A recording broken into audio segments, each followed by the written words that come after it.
स्वर्गलोक कांप उठा। असुरों की सेनाएं तीनों लोकों में विध्वंस मचा रही थीं। रक्तबीज नाम का असुर अपने रक्त की हर बूंद से नया रूप धारण कर रहा था। कोई देवता उसका सामना नहीं कर पा रहा था।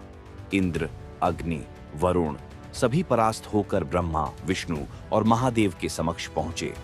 ब्रह्मा, विष्णु और महादेव ने अपनी दिव्य शक्तियां मिलाईं। उनकी देह से अग्नि निकली जो आकाश में एक बिंदु बनकर फैल गई। उस अग्नि से एक अद्भुत देवी का रूप आकार लेने लगा। सौंदर्य और प्रलय का संगम। वही थी मां दुर्गा के 10 भुजाएं थीं, प्रत्येक में दिव्य अस्त्र, त्रिशूल, चक्र, गदा, बाण, तलवार, वज्र। उनके सिंह की गर्जना से आकाश कांप उठा। देवताओं ने प्रणाम कर कहा, मां, केवल आप ही रक्तबीज का अंत कर सकती हैं। देवी दुर्गा ने सिंह पर आरूढ़ होकर आकाश से कहा, रक्तबीज, तेरा अंत निश्चित है। पर्वत, नदियां और आकाश गूंज उठे। असुरों के शिविर में भय की लहर दौड़ गई। रक्तबीज के सेनापति चंड और मुंड अपनी विशाल सेनाओं के साथ देवी पर टूट पड़े। आकाश में अस्त्रों की वर्षा होने लगी। देवी ने अपने बाणों से उन्हें चीर डाला। रणभूमि में अग्नि की लपटें उठीं। देवी दुर्गा ने चंड और मुंड पर दृष्टि डाली। उनका गर्जन पर्वतों को चीर रहा था। देवी की आंखों से तेज अग्नि निकली। वह अग्नि स्वयं एक रूप धारण कर उठा। उसी से उत्पन्न हुई मां काली, काली अंधकारमयी, रक्त जिह्वा, असीम ऊर्जा का प्रतीक। एक ही प्रहार में उन्होंने चंड और मुंड का अंत कर दिया।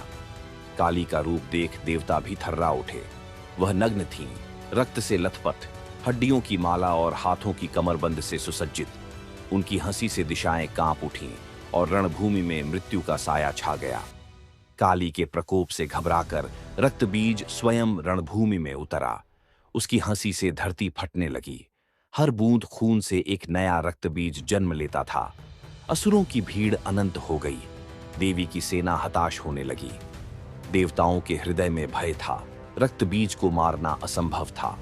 हर बूंद नया दानव बनती। मां काली ने रणभूमि के मध्य गरज कर कहा, अब यह युद्ध मेरे अधीन है। उनके नखों से बिजली निकली। धरती कांप उठी।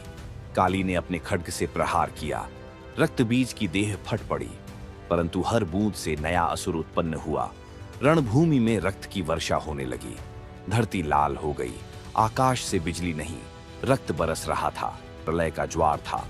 उन्होंने गर्जना की, जब रक्त से जन्म होता है तब रक्त ही उसका अंत करेगा। धरती फट पड़ी। पर्वत ध्वस्त हो गए। उनके खड्ग से निकली बिजली ने असुरों के हजारों रूप जलाकर राख कर दिए। काली ने देखा, जब तक रक्त बीज का रक्त धरती पर गिरेगा तब तक वह अमर रहेगा। उन्होंने एक भयानक योजना बनाई। उन्होंने अपनी जिह्वा फैला दी। वह आकाश तक पहुंच गई। अब तेरे रक्त की एक भी बूंद नहीं बचेगी, मां बोली। रक्तबीज ने हंसते हुए कहा, मुझे कोई नहीं मार सकता देवी। वह अपनी तलवार से स्वयं को काटता रहा ताकि उसकी बूंदें नई सेनाएं बनाती रहें। लेकिन मां काली हर बूंद को अपनी जिह्वा से पी जाती। रणभूमि में अब रक्त नहीं, केवल काली की हंसी गूंज रही थी। रक्तबीज कमजोर पड़ने लगा। उसकी सेना अब उसकी मृत्यु की प्रतीक्षा कर रही थी। काली ने अपने खड्ग को ऊपर उठाया। आकाश से बिजली उनके चारों ओर उतर आई। उन्होंने एक ही वार में रक्तबीज का सिर धड़ से अलग कर दिया। रक्तबीज के अंत के साथ ही आकाश में दिव्य गंध फैल गई। देवताओं ने काली को प्रणाम किया। जय महाकाली, जय प्रलयंकारी मां। वे पुकार उठे, परंतु मां का क्रोध शांत नहीं हुआ। उनकी आंखों में अब भी रक्त का तेज जल रहा था। हो चुका था, पर मां का क्रोध अब भी शांत नहीं हुआ। उनका नृत्य भयानक हो उठा। हर कदम से पृथ्वी कांपने लगी। पर्वत चूर होने लगे। महासागर उफनने लगे। ब्रह्मांड में प्रलय का नाद गूंज उठा। देवता भयभीत हो उठे। इंद्र बोले, यदि मां का क्रोध ऐसे ही बढ़ता रहा तो सृष्टि समाप्त हो जाएगी। सबने एक स्वर में कहा, अब केवल महादेव ही उन्हें रोक सकते हैं। वे कैलाश की ओर दौड़े। देव ने ध्यान मग्न होकर सुना, मेरी अर्धांगिनी प्रलय का रूप बन चुकी है। वे बोले, अब मैं ही उन्हें रोकूंगा। उन्होंने अपने गले का सर्प उतारा, त्रिशूल भूमि में गाढ़ा और रणभूमि की ओर बढ़ चले। शिव रणभूमि में पहुंचे। उन्होंने देखा, काली अनियंत्रित नृत्य कर रही है। संसार नष्ट हो रहा है। महादेव मुस्कुराए बोले, अब केवल मेरा अर्पण ही उन्हें रोक सकता है। और वे मां के चरणों के नीचे लेट गए।